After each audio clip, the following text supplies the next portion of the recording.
Now, with most other condition reports, that is what you would get. You would get some basic details about the installation, the characteristics of the supply that comes into your property. You get this fairly difficult to understand tick sheet with inspections on it, which relate to a book, which you probably don't own, and then you'd see these facts and figures in this schedule of test results. Again, unless you knew a little bit about electrical installations and the tests that carry out, it probably doesn't mean much to you. So what we provide our customers with is a continuation of general comments. So a continuation for general comments sheet. And this is where I try and just demystify a little bit some of these observations that we've made. And so it's a repetition of the codes, but just with a little bit more information. And where a customer wants us to give advice on remedial work, that as well. So strictly speaking, a condition report does not give information on what should be done to make the installation satisfactory, however we like to do that. Also, just extra bits of information which, should we need to go back and remedy certain bits of the installation, make our job a bit easier and save the customer a bit of time. So maybe which sockets in particular need replacing, rather than just saying this socket circuit needs work.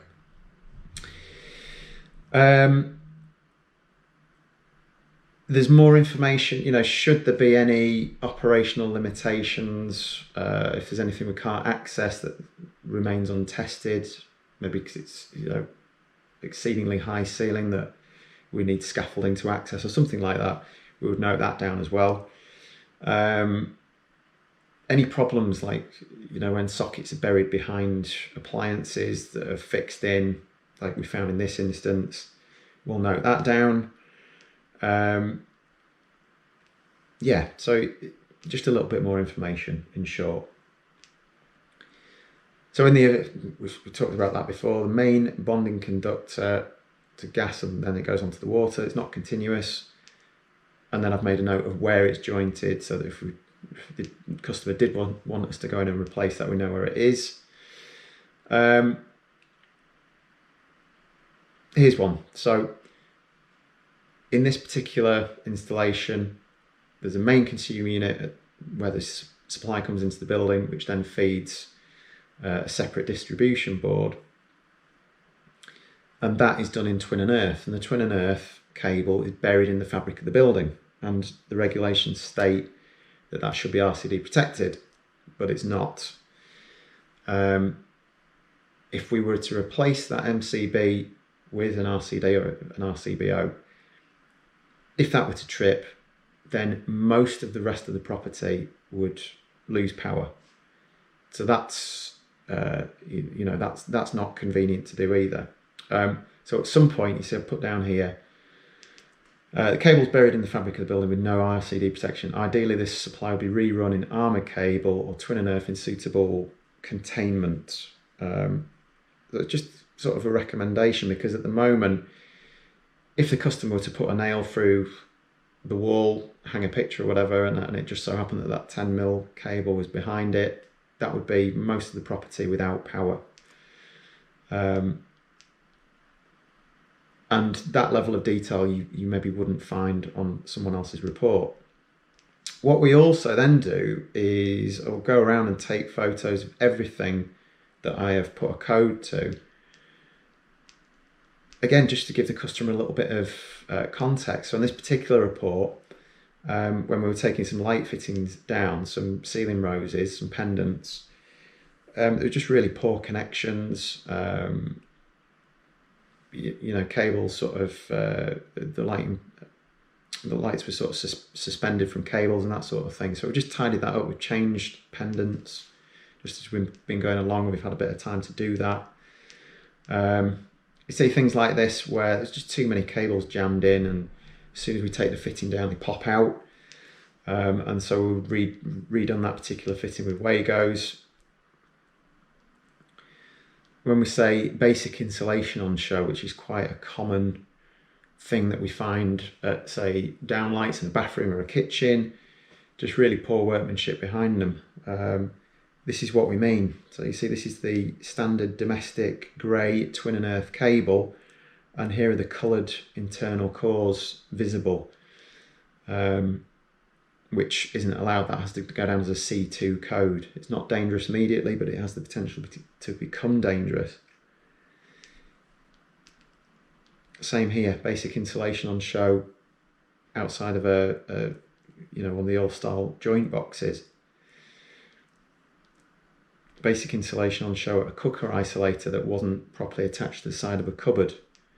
And in fact, you could probably get access with something onto live terminals if you were that way inclined. So I put that down as a C2 because it was in a high up cupboard out of the way, and you would have had to go out of your way to do that. But nevertheless, that needs rectifying. There's the common bonding conductor that I talked about that's not continuous, and I found where it had been taped up and jointed, so that needs looking at. Here's some kitchen downlights where the CPC or earths have just been snipped off, and so as it goes from light to light to light, there's no continuous earth, so there's no earth fault loop path. So if there was for whatever reason, a fault on any piece of those cable, any pieces of cable, the protected device wouldn't operate, and so that causes a potentially dangerous situation. And there's basic insulation on show, and the cable clamps of this particular light would straight onto basic insulation as opposed to the grey sheath of the cable, so altogether a fairly dangerous situation. And in fact, where the customer had a fire, you can see there's the insulation stuffed in the kitchen. So although the customer themselves have replaced the halogen fittings for a low wattage LED fitting, you can see there's a lot of work needs to be done with those kitchen downlights to make them properly safe. You can see we put a lot of time and effort into the production of the report. Now, just to give you an idea of costs, there were 2 consumer units here, 2 decent sized consumer units. And so to go and carry out the testing, inspections, both those consumer units, there was, it's probably going to be 2 men, 2 days. So it could be maybe £300 per consumer unit to produce this report. So you might consider that to be, a decent amount of money. However, what I want to do is just compare what we've got here. You see, it's a 42-page report with a lot of detail on it.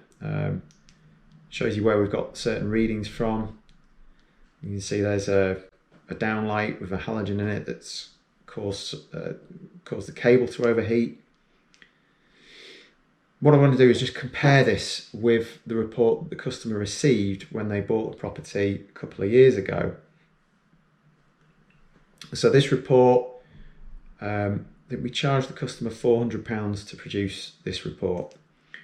If we have a look at the report that they got, initially it's not the full thing, but you can see, first of all, let's have a look at the test readings. First of all, as I mentioned, with all the socket circuits that are rings, which in this property was all of them, there needed to be done end-to-end resistance tests, which haven't been done. Now, these end-to-end resistance tests will also show us if there are any loose connections, as well as full-on breaks in the ring, which can be dangerous because the cable can be overloaded. It shows us if there are any high resistance joints potentially, so where a conductor might have worked itself loose behind a socket, so that the circuit itself needs maintenance to ensure that there isn't a full-on break in a conductor at a later date. Taking those readings also informs us of what the R1, R2 readings should be as well. So none of these end-to-end tests have been done. Also, the results obtained are often very different from the ones that we obtained, having tested each lighting point, each socket's outlet, etc. The readings that this person got were vastly different for both ZS, R1, R2. Now what he's also done here is noted down the insulation resistance in each case as greater than 1. I've already said, yes, that anything less than 1 is a fail, but our guidance says that anything less than 2 has to be investigated further. So that doesn't give you any information on that sheet as to if there is anything that needs a little bit of looking at.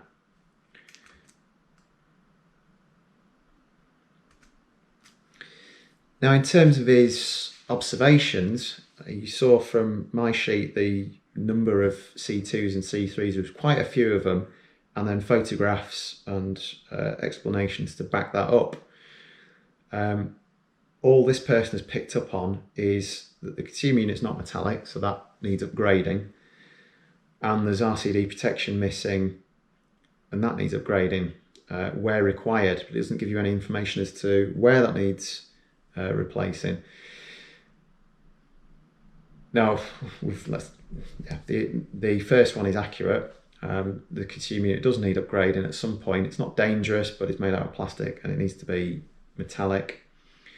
The RCD protection, according to the code breakers book that I use, that supply to the second consumer unit, which is in Twin and Earth, which we just talked about, that should go down as a C2. So that's incorrect. And then obviously all the ones that have been missed off.